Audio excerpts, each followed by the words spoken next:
Okay, be aware that I'm recording, so and the camera will just stay at the page here. But if you don't want your voice to be on the recording, please make it quiet. So this is the water. We're going to do water. We're talking about texture and the 1 point perspective. My vanishing point. In nature, things are wandering. I like things that on a straight grid. They have a vanishing point, but the perspective is still a thing here, and you can see how this is obviously a really straight grid kind of vanishing point. One of the lessons we did before got that vanishing point back here, and this is another 1 point perspective. So this tree bank, even if it moves, it's still going to have that sense of moving into the distance. And linear perspective is not really what's going on because I'm not going to be using dead straight lines.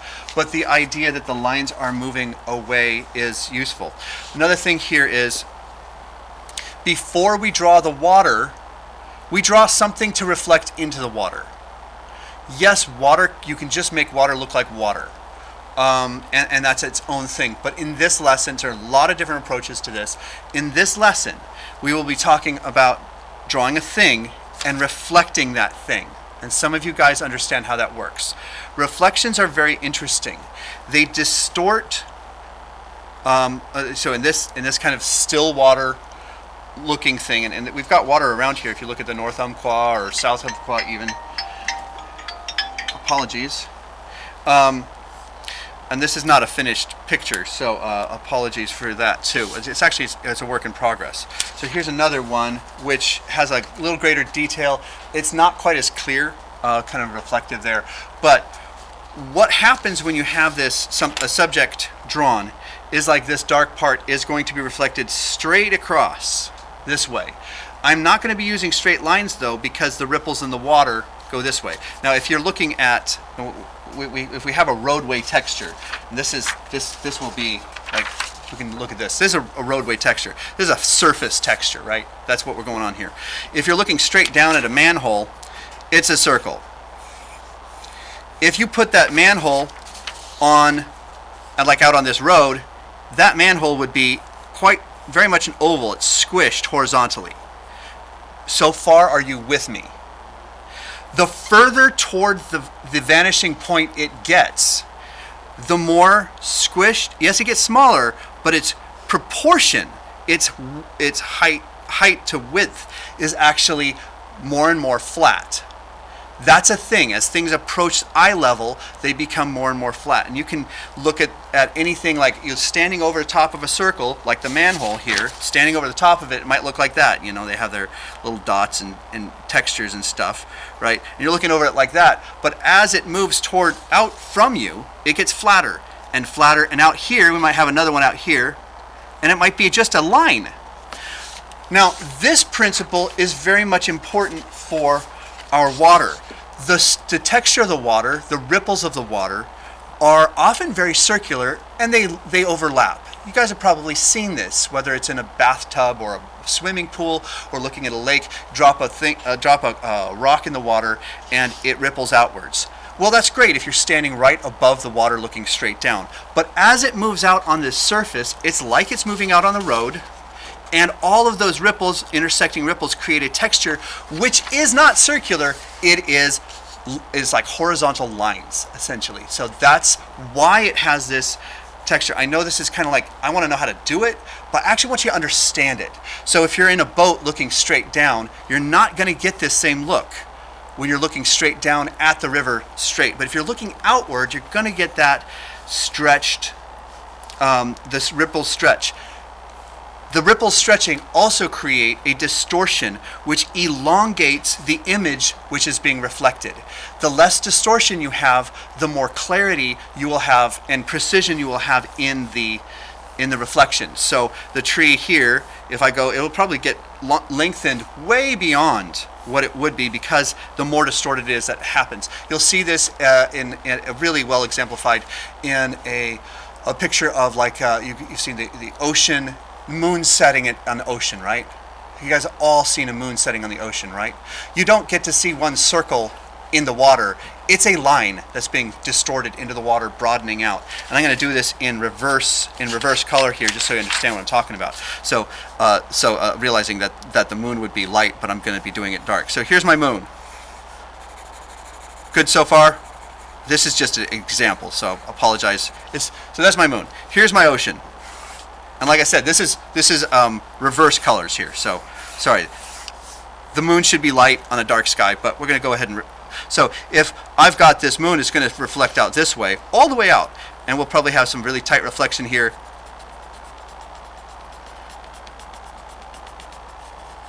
And the reflection gets... And it's more in the middle because that's what's being reflected. Does that make sense? It's not a dot on the water. It's a stretched out thing because the water is full of ripples. If the water were a mirror, like actually flat, you would not actually see, you wouldn't see it stretched out like this. It's because of the ripples that make it stretch out. So if you have absolutely perfectly still water, you end up getting a perfect reflection, or very nearly so. So since water generally doesn't do that, is this logical to you guys? Is this making sense? I know I'm really lecturing about this, but as an artist, I don't care what your art is. I don't care if you're a tattooist. I don't care what. You need to understand how nature works. If I'm going to draw, and people, if you do want to be a tattooist, people do want you to do reflections on them. They will want you to understand how to draw water. This is the kind of thing, but probably not like dark like this, but this is the kind of thing that people would be fine with. And I know a lot of my students have plans to learn how to tattoo and things like that. So this is useful. You have to be able to think about that, or even imaginary things. So there's a lot of preamble, I understand. So we're going to try to draw this lesson here, and what we're going to do is we're going to sketch in this river. So the whole thing, please slow me down if I lose you. Is there anything I've gone over so far that you needed me to back up and cover? Okay. So we're going to draw the riverbank. I'm really going to be focusing just on this side. This is just kind of filled in, just so I've got something. So the riverbank is going to be kind of going across the page. And I'm going to do this as essentially a series of lines.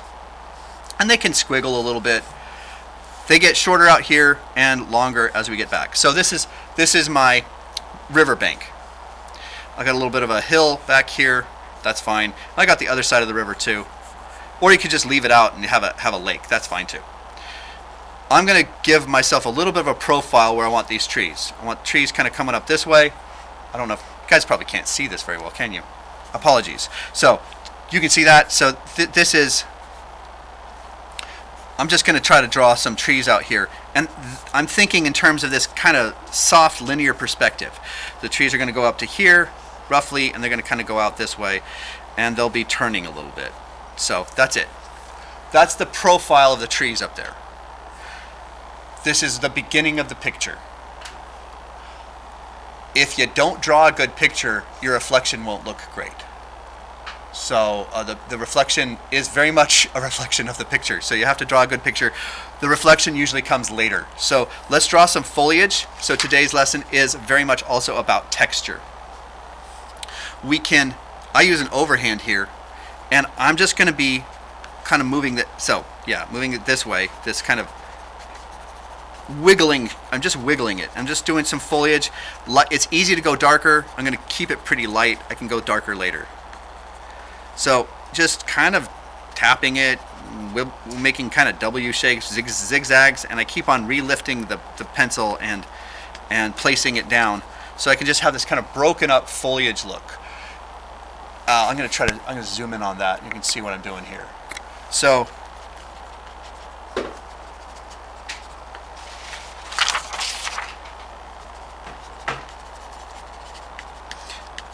I'm going to go in and make it a lot more detailed and stuff like that. I just kind of want to get a rough, textured, easy to do.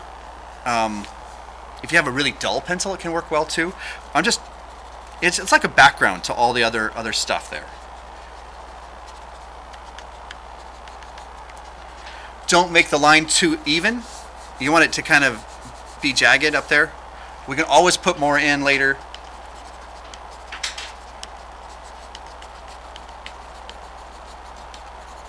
So I had a student the other day asking about texture. Like, we need to do more texture. Like, yep, texture is important.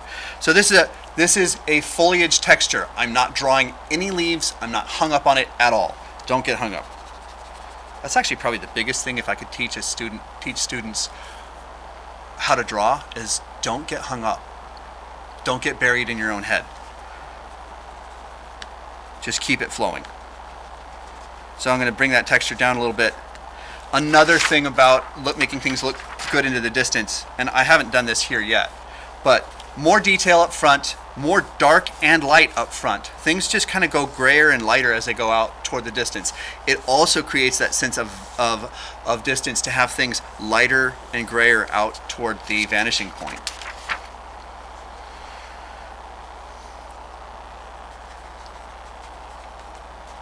So there again, just keeping that texture going. Don't make it too even. Notice how broken up this texture is. You shouldn't have all even stuff. I'm kind of thinking in terms of clumps, in terms of rows. If you were here last term, and I have on the YouTube, I have a lesson for drawing a tree. Those rules still apply. So in case any of you are wondering, I do expect engagement on this right now. So if you're not actually doing anything, that's not what the lesson is. So you do need to be doing something, and I do notice. So now I've got this guy. I'm going to draw this tree in here. So there's a bush down here. This is my bush. I'm going to actually give it a little more definition. This is my approach. You don't have to have my approach. I kind of fill out the whole texture of the whole background of thing, all the way from distant to foreground, and then I work on the foreground a little bit, and I kind of work them back and forth, and I work from the foreground, which will be over here. I want to give some good detail here. I don't actually care that much about the detail on the edge. You don't want the whole picture really detailed. If you have it super detailed in a lot high clarity, it doesn't look like things in nature. The trees on that mountain over there, you can't see the details on them very well. You see the details closer. So about right in here, this area right in here is where I want to put the most detail, both in the trees and then in the reflection when we do it. So I'm going to do some foliage here, and I'm just kind of doing a circular sort of W sort of shape, and I am using my writer's grip. You can switch that up. And we're going to put some shade underneath, so there's some dark area underneath this. I'm going to put some branches in there as we go too. Little branches, little dark lines in there.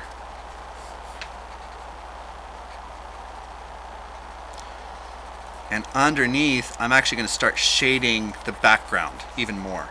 So it starts to feel a little bit more like there's depth there. And on the beach here, I'm going to throw some shade down on what might be sand. Might even throw some rocks in here too. I'm going to put a rock there, a couple of rocks. I hope all of you have been to the river at some point. A river. If any of you not been to the river, raise your hand if you've never gone to the river. Oh good. In this area, that would be really silly. You're okay. You'll be okay. Any of you not been to the ocean? Okay, you've all been to the ocean. This is good. This is good. So I've got some rocks here. And I'm going to keep going up above here.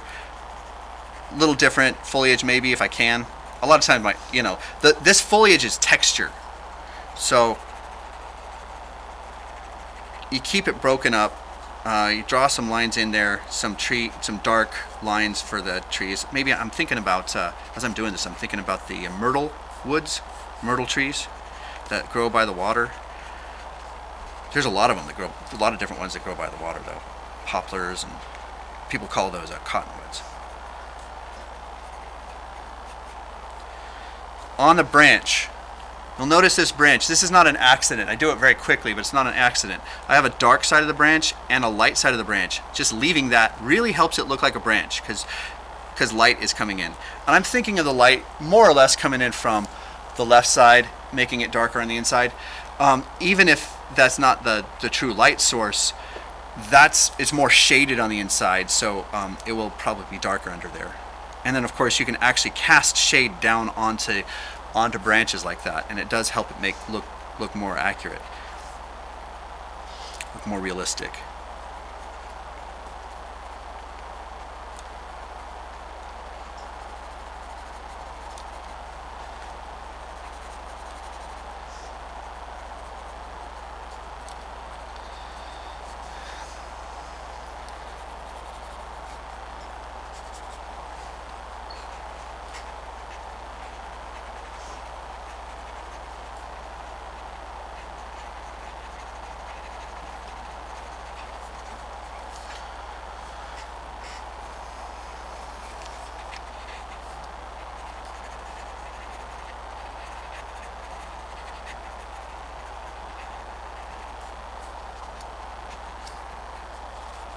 And I'm just working my way up.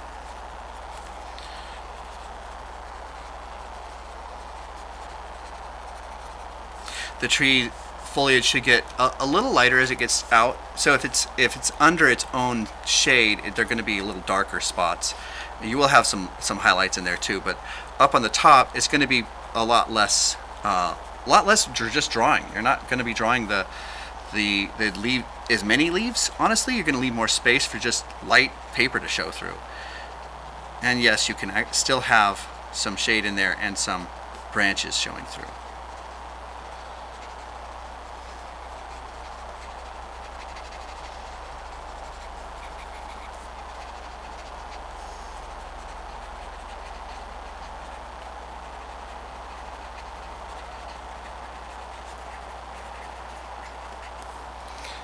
This tree seems too vertical, so I'm going to actually, this particular tree, I want to bring it outward a little bit. So I'm going to actually extend the foliage out this way.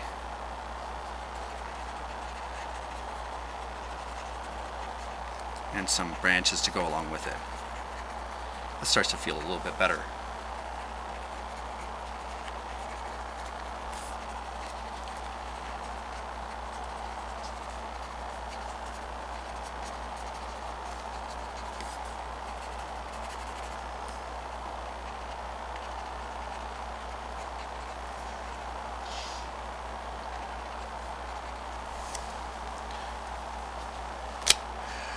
You guys still with me?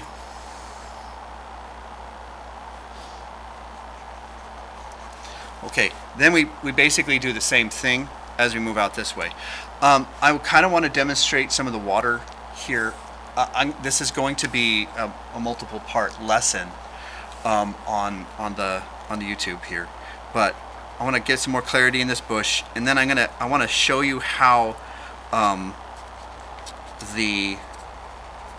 to make it look like it's reflected downward. I'm just going to do a little bit of that because we'll kind of do this tree, and then you're going to do the same thing over and over again. And I'll try to demonstrate this as, like I said before.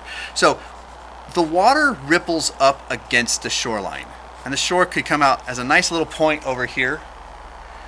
And I've got some dark over here. It's not always this way. So realize that as I'm teaching this, there are some rules that aren't hard rules. They're just kind of guidelines that help us draw water. One is to have a dark line kind of followed by a light line. And what's going on there is if the water is moving against the shore here, like lapping the shore, the way little waves do, those waves will catch a little extra light on the shore. So that means you'll have a little light line there. So you can actually kind of give your shore a little bit of an outline of white. It doesn't have to be continuous, but it really can look, so it's this sort of thing, just leaving some white there can really look better.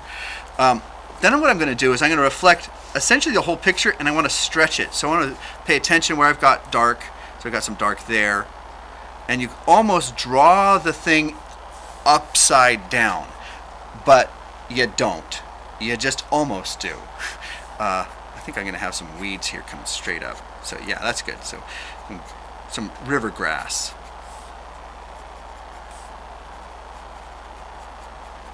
Good.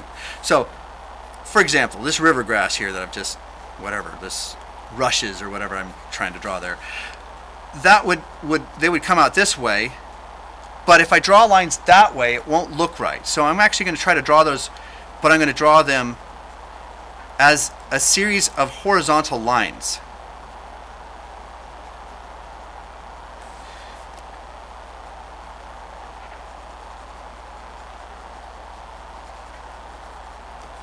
And my lines are scooping too much, which is a little bit irritating. And I've got other things in this shore is being reflected. I'm going to draw some lines there, and then we've got the tree. I'm just kind of trying to keep track of where I am. The foliage. I'm going to draw some horizontal lines. All of my lines are horizontal. What you don't want to have happen is for the and you can see I'm gonna have this happening here. I kind of did it wrong.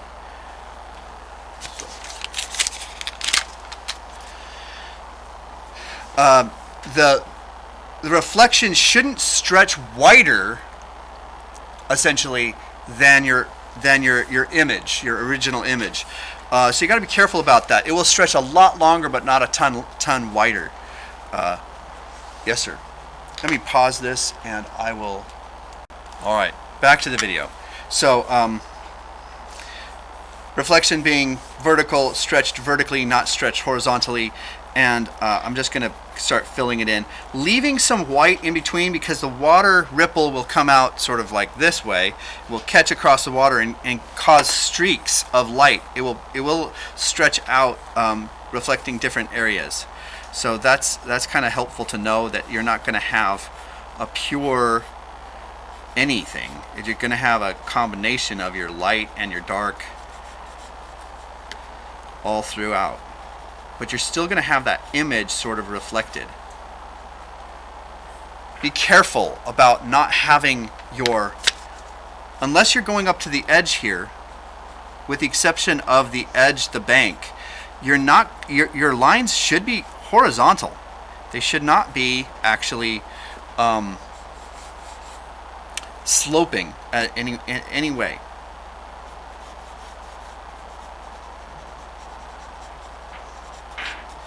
And the closer they get to you, probably the more distortion there is. Now, the reason why the lines would be horizontal exclusively is because water lays flat on a surface, and this is still water, so it's going to reflect that that way. You won't have a texture on water that is sloping. So, does this create the illusion for you of a reflection? And the better I get at it, I'm going to really keep track of where things go. But that's sort of part one of this lesson. So I'm going to pause there, and I'll talk about questions we've got in class. Actually, I'm going to stop it there.